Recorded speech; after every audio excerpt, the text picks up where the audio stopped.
रामेश्वरम तीर्थ। रामेश्वरम हिंदुओं का एक पवित्र तीर्थ है। ये तमिलनाडु के रामनाथपुरम जिले में स्थित है। ये तीर्थ हिंदुओं के 4 धामों में से एक है।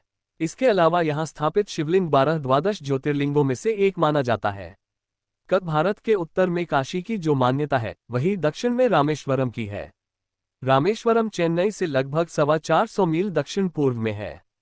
ये हिंद महासागर और बंगाल की खाड़ी से चारों ओर से घिरा हुआ एक सुंदर शंखाकार द्वीप है।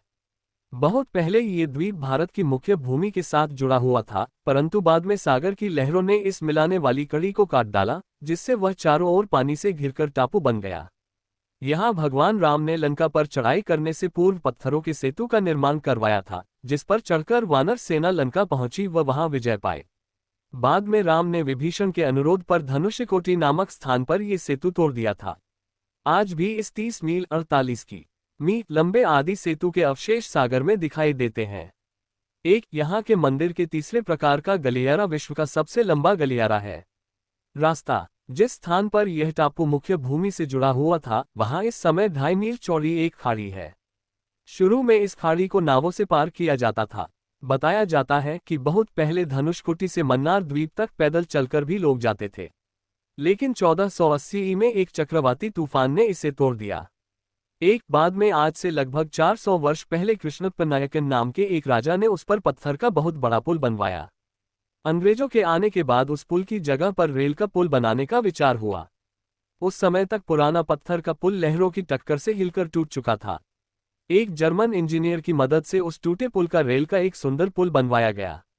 इस समय यही पुल रामेश्वरम को भारत से रेल सेवा द्वारा जोड़ता है। ये पुल पहले बीच में से जहाजों के निकलने के लिए खुला करता था। देखें चित्र। इस स्थान पर दक्षिण से उत्तर की ओर हिंद महासागर का पानी बहता दिखाई देता है। उथले सागर एवं संकरे जलदमरुमध्य के कारण समुद्र में लहरें बहुत कम होती है। शांत बहाव को देखकर यात्रियों को ऐसा लगता है मानो वह किसी बड़ी नदी को पार कर रहे हों। कथा। रामेश्वरम के विख्यात मंदिर की स्थापना के बारे में ये रोचक कथाएं कही जाती है। सीताजी को छुड़ाने के लिए राम ने लंका पर चढ़ाई की थी। उन्होंने युद्ध के बिना सीताजी को छुड़वाने का बहुत प्रयत्न किया, पर जब रावण के न मानने पर विवश होकर उन्होंने युद्ध किया। इस युद्ध हेतु राम को वानर सेना सहित सागर पार करना था, जो अत्यधिक कठिन कार्य था। तब श्री राम ने युद्ध कार्य में सफलता और विजय के पश्चात कृतज्ञता हेतु उनके आराध्य भगवान शिव की आराधना के लिए समुद्र किनारे की रेत से शिवलिंग का अपने हाथों से निर्माण किया। तभी भगवान शिव स्वयं ज्योति स्वरूप प्रकट हुए और उन्होंने इस लिंग को श्री रामेश्वरम की उपमा दी। इस युद्ध में रावण के साथ उसका पूरा राक्षस वंश समाप्त हो गया और अंततः सीताजी को मुक्त कराकर श्रीराम वापस लौटे। रावण भी साधारण राक्षस नहीं था। वह महर्षि पुलस्त्य का वंशज और वेदों का ज्ञानी और शिवजी का बड़ा भक्त भी। श्रीराम को उसे मारने के बाद बड़ा खेद हुआ। ब्रह्मा हत्या के पाप प्रायश्चित के लिए श्रीराम ने युद्ध विजय पश्चात भी यहाँ रामेश्वरम जाकर पूजन किया। शिवलिंग की स्थापना करने के पश्चात इस लिंग को काशी विश्वनाथ के समान मान्यता देने हेतु उन्होंने हनुमान जी को काशी से एक शिवलिंग लाने कहा। हनुमान पवन सुत थे, बड़े वेग से आकाश मार्ग से चल पड़े और शिवलिंग ले आए। ये देखकर राम बहुत प्रसन्न हुए और रामेश्वर ज्योतिर्लिंग के साथ काशी के लिंग की भी स्थापना कर दी। छोटे आकार का यही शिवलिंग रामनाथ स्वामी भी कहलाता है। ये दोनों शिवलिंग इस तीर्थ के मुख्य मंदिर में आज भी पूजित हैं। यही मुख्य शिवलिंग ज्योतिर्लिंग है। सेतु का पौराणिक संदर्भ। पूरे भारत, दक्षिण पूर्व एशिया और पूर्व एशिया के कई देशों में हर साल दशहरे पर और राम के जीवन पर आधारित सभी तरह के नृत्य नाटकों में सेतु बंधन का वर्णन किया जाता है। राम के बनाए इस पुल का वर्णन रामायण में तो है ही, महाभारत में भी श्री राम के नल सेतु का जिक्र आया है।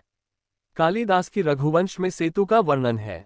अनेक पुराणों में भी श्रीराम सेतु का विवरण आता है। एनसाइक्लोपीडिया ब्रिटेनिका में इसे राम सेतु कहा गया है। नासा और भारतीय सैटेलाइट से लिए गए चित्रों में धनुषकोडी से जाफना तक जो एक पतली सी द्वीपों की रेखा दिखती है, उसे ही आज राम सेतु के नाम से जाना जाता है। इसी पुल को बाद में एडम्स ब्रिज का नाम मिला। ये सेतु तब 5 दिनों में ही बन गया था। इसकी लंबाई 100 योजन व चौड़ाई 10 योजन थी। इसे बनाने में उच्च तकनीक का प्रयोग किया गया। अंत में ऐसी और वीडियो देखने के लिए एवं इतिहास जानने के लिए चैनल को लाइक करें, शेयर करें एवं सब्सक्राइब करें। धन्यवाद।